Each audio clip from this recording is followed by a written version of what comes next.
Hi, everybody. Welcome today to Presentation Hell. Today, we're going to be speaking with Johnny Crowder, who's founder and CEO of Cope Notes.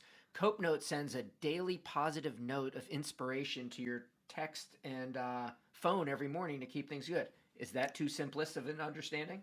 It is incorrect, but I hear that a lot. Oh, that's what I Yeah. gathered right on. I'm sorry if I was incorrect. Tell us what it is. How does this Yeah. work? So it is right in that we send text messages, but we send psychology facts or journaling prompts, exercises, some type of health education information that's written by peers with lived experience and reviewed by mental health professionals. And we send them at random times every day. So you never know what we will say or Mm-hmm. when the text will show up on your phone. And that random timing trains your brain to form new neural pathways associated with positive thought. So, because the positive thought hits you at random moments, it has more impact. Correct. It's not like every morning my mom says, "Have a good day, you're beautiful," and I know that's going to happen at 9:15 in the morning You have as a I good walk out, mom. That's and awesome. therefore, yeah, and therefore it reinforces that activity. But if it happens every time at the same day, it becomes repetitive and doesn't have the same impact. Yeah, so when your brain expects stimulus, Mm-hmm. it habituates to it. Kind of like the sound of your refrigerator running. Mm-hmm. Your brain tunes it out because it figures we've already processed this before, it's probably not important. Kind of like sleeping in New York City with the sounds of the streets. Yeah, you Okay. habituate to it. So that makes surprises very novel to the brain. So whenever your brain doesn't see something coming, it's like, wait a second, let's take an extra beat or two to Mm-hmm. process this, and that's when you can really sort of shape the brain and help The it think act of differently. surprise. Correct. Okay, that makes sense. Well, this is something I can see how it positively affects you because there's even dogs like to be called good boy, and it makes a big difference. You see the tail wagging. We're all mammals and human, and Hmm. we have a lot of the same feelings. But what led you into this? What was the very beginning that at some moment you were talking to someone and you were like, "Gosh, this is important," or "This is worth my life throwing it into." What was the moment? So I was in treatment for a long time for mental illness, and I had used just about every resource I could find. And I started working on one of my own, which turns out to be a beta version of Cope Notes that I didn't even Mm-hmm. realize what at the time.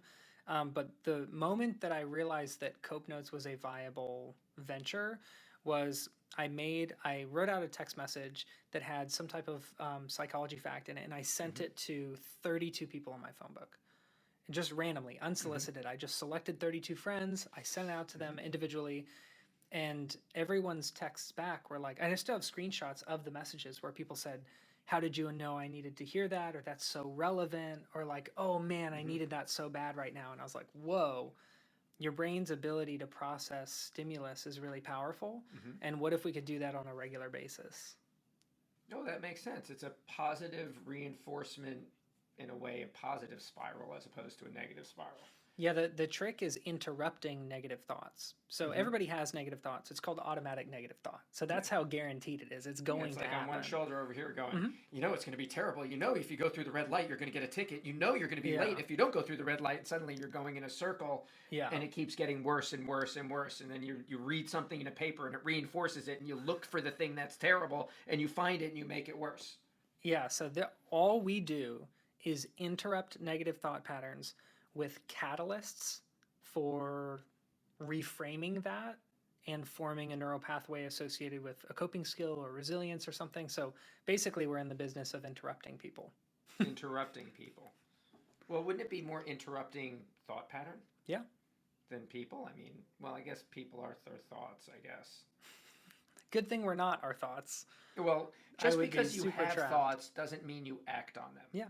And just because, there's times where you get mad at your sibling and want to smack him in the head, you don't smack him in the head. That doesn't mean you don't have the thought that you want to do something like Yeah. that. And Doesn't we forget that those thoughts still cost us something. They're Mhm. expensive thoughts. They cost us energy, calories. They Yeah. can release stress hormones in our blood. Like the thought is damaging, even if we don't act on it. So really, of course, we want to help people change their behavior, but underneath that, we need to help them change their thoughts first. And you're not really looking at changing their thoughts. You're looking at changing their thought pattern And when the pattern changes, it allows for the thought to change. Mm-hmm. I.e., I get up every morning, read the newspaper, see the bad news, and then get mad at everybody that's in the headlines that I'm mad at. If I changed the pattern and didn't read the newspaper, I might go about the day and see a dog on the street, pet it, and be, wow, it's a lovely day, and continue walking and not be mad at the rest of the world. Yeah, it's called, if you're at home, Google cognitive restructuring. It's super fascinating, but basically it's something that you can do to reframe a thought and challenge a negative thought that you know isn't serving you consciously. Cognitive restructuring. Yeah. So here, I went through a process in the past year. Similar type of thing. I was on a very negative spiral. I saw things that were just going in the wrong direction, I felt. I still feel they're going in the wrong direction, but I'm not obsessed with it anymore. It doesn't take me down on a daily basis. And I took some time, not consciously took some time. I was driving in a car across the country and I was forced to take the time. And I took inventory of the person I am, the person that was received by other people. What parts of my personality were successful? What parts of my personality that repelled people? What parts that I was good at that worked out well? And how can I take the parts of my personality and put forth the best me forward, and those parts of me that are irritating, annoying, self-centered, narcissistic, just kind of leave them on the side and not bring them to the table because, like you said, they're negative. Maybe I'm making different connections, but negative components come from that, and going on that and going just what you said. Does that make sense? Yeah, it's definitely gradual. Like I have had moments like that where I'm like, okay, I'm never gonna be critical of myself again, and then like the very next day I exhibit that same behavior. So yelling at yourself. Yeah, I've learned that the brain takes time to change, and it's really all about consistency. So I wish there was a flip that you could switch and you're magically different, but I think just like working out and dieting and these other changes that we try to make in our lives take time to see the fruit. It's the same with our brains. I agree. It's also something that what you said is consistency. Yeah. If you do things consistently, develop consistent habits that turn positive for your life, as opposed to consistent habits that turn negative. A consistent habit that could turn negative is going to the bar and having a few drinks after every day of work. That could turn into something very, as opposed to going home and making dinner for the rest of your family and then playing chess. Yeah. I'm just giving a random type of thing. But those type of patterns, they start happening very easily. Oh, I'm just driving by the bar. Let me stop. No, one turns to two. The game was on. Next thing you know, it's midnight and I'm doing it again tomorrow. And I don't know how not to do it. Yeah. And us humans are built on repetition and we like it even if it's detrimental. And I don't know, we seem to be attracted by it. So on the presentation front, you're CEO of a startup business. You have a unique product you've dreamed up and put together. What were some of your worst presentations? Ones where you thought you were going to kill it and you went up there and you did everything and everyone gave you a long face and was like, did I just waste my time? Or you went up there and you killed it and everyone knew exactly what you were doing? So one of them, I'm always tempted to tell a story about like early on and like, oh, in my early days, I did these bad presentations. But I want to bust the myth that you just get perfect at presentations and that 4 years in, you crush every single one and nothing bad happens. Like life happens. So I don't think that's a myth, by the way. Yeah. Life happens. I agree with that. It's not that shit happens. It's how you deal with it. Go ahead. Yeah. So this is something that happened in the last month. No, it's not. That shirt is older than a month old. No, I'm saying the presentation. Oh, okay. Go ahead. The presentation that was really challenging recently was as the company has grown, I've done more like conferences and conventions, and I'll go travel and do panels and speak. And that travel schedule makes booking demos really challenging because if I don't squeeze people in between conventions, then they're going to have to wait like a month or 6 weeks or something. We might lose a deal over that. So I'm like, okay, how can I try to fit as many demos in between conventions as possible? And so 2 weeks ago, we were doing our like final presentation in front of this healthcare company that was going to purchase Cope Notes for tons of people, and all of their senior leadership was already bought in. It seemed like everyone was totally on the same page, and all we needed to do was this like formality where we present in front of senior leadership and I think it was the executive director or some person who's high up who missed all the other meetings. So it's like technically he has to be at the presentation. So I was like, okay, this is gonna be easy because everybody else has already bought in. I know what I'm talking about. We have a great, relationship with them. And so that day I was supposed to be at home to give the presentation. My sound check at this conference in Daytona was moved to the night before. So you didn't have the sound check? No, I was supposed to do sound check morning of. It was moved to night before, and I'm like, shoot, that means I have to leave for Daytona now, which means I have to pull over off the highway to do this demo in order to make it happen. So I'm like, okay, I'm sure I could probably find somewhere with Wi-Fi that's quiet enough. So it's just the way it worked out, and I'm like, I'm not worried about it. So then I pull over, and the only place I could find along the route that would be timed so that I could do the demo and still make it to soundcheck on time was a McDonald's. And anyone who has been inside of a McDonald's knows that they are like acoustic nightmares. Yeah. It's like alarms going off and pans clanging. And so I actually Slack my sales ops person. I'm like, hey, can you lead the demo? I'll be on the demo, but I'll be on mute. So if I need to answer questions, I can. She says, no problem. So I was like, okay, cool. I'll just have my video on the demo. I'll be smiling the whole time. She'll kill it. And then right when we log on, the executive director, that president or whoever he was, says, Amber, thanks so much for having us on the call, but everyone's already heard from you. We're really hoping that Johnny can lead this. And I was like, oh my word, I'm in the loudest. And they don't know that I'm in a really loud place. They're just looking at me like I'm on a video call. They're ready for you to do your job. So I'm You're like, here to dance. Come show me. Okay, I'm going to try to be professional here. So I turn on my sound, and the other people in the car are like, oh, geez, it's so loud. And I didn't realize how loud it was because I had headphones in, but it was like a cacophony inside of that place. So then I was like, oh, it probably looks so bad. I'm like, give me 1 second, I'll hop outside.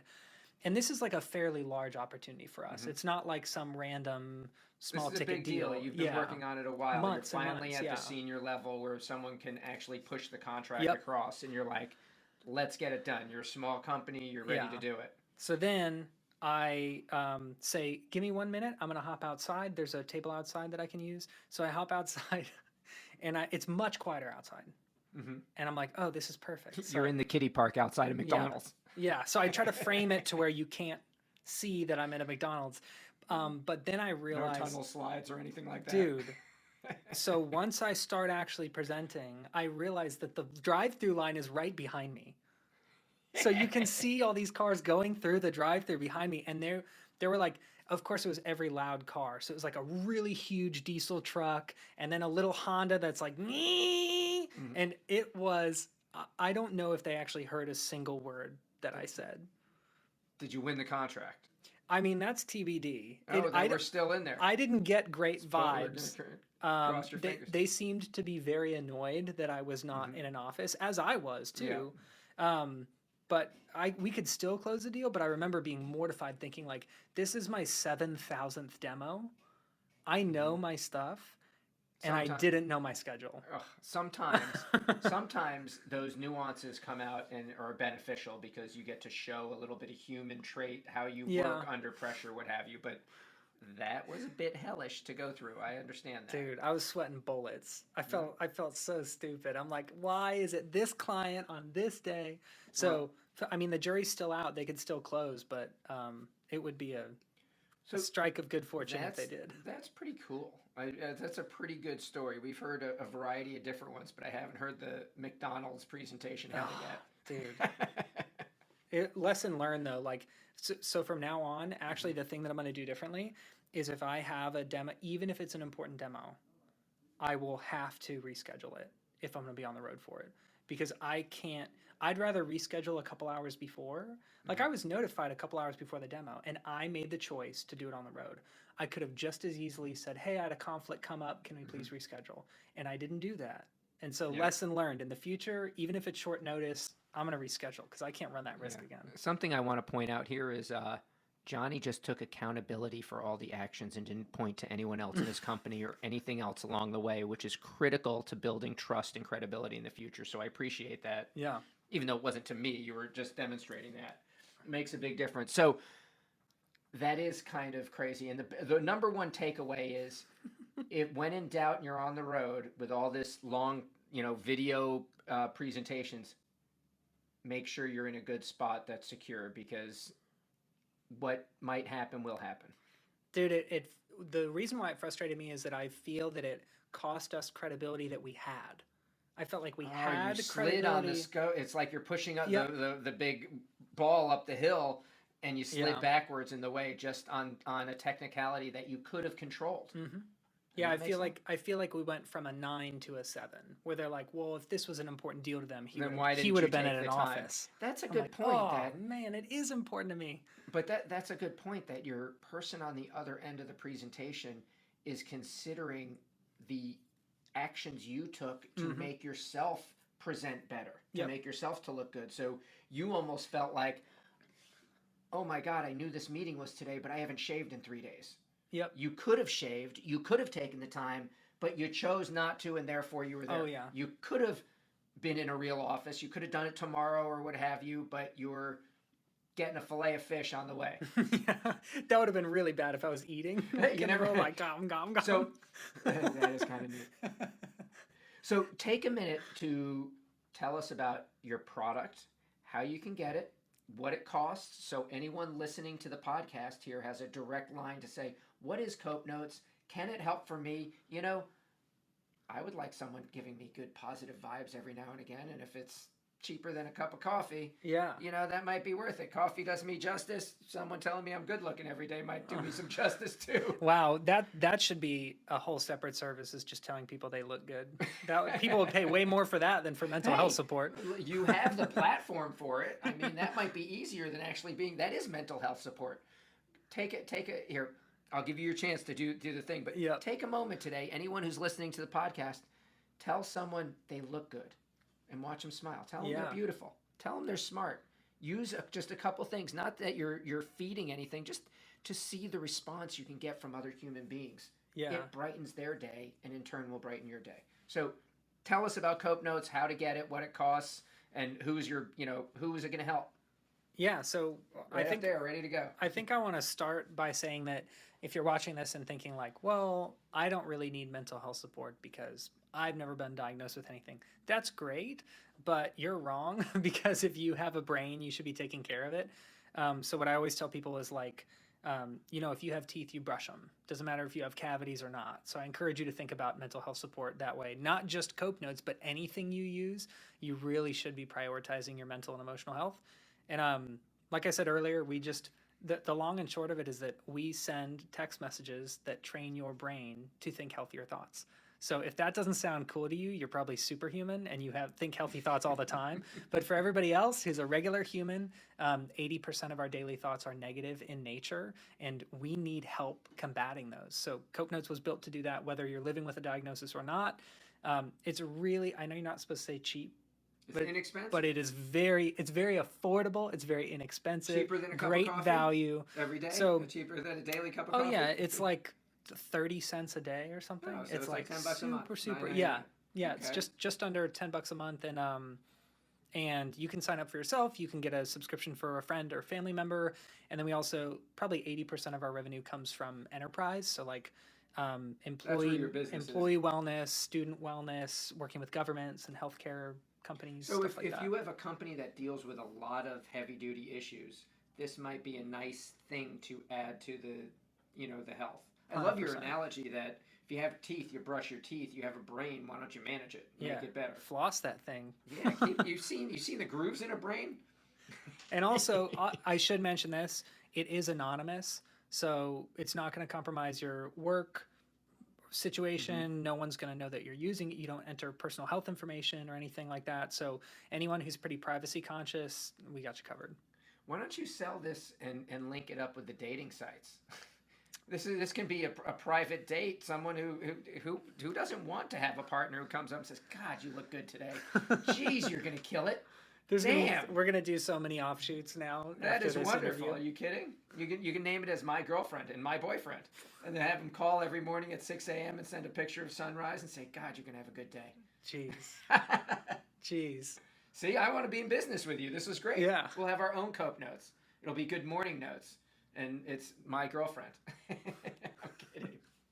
All right, Johnny, thank you for coming out. This is Johnny Crowder. He's founder and CEO of Cope Notes. Cope Notes is a positive reinforcement mechanism for mental health. It makes you feel good on a daily basis.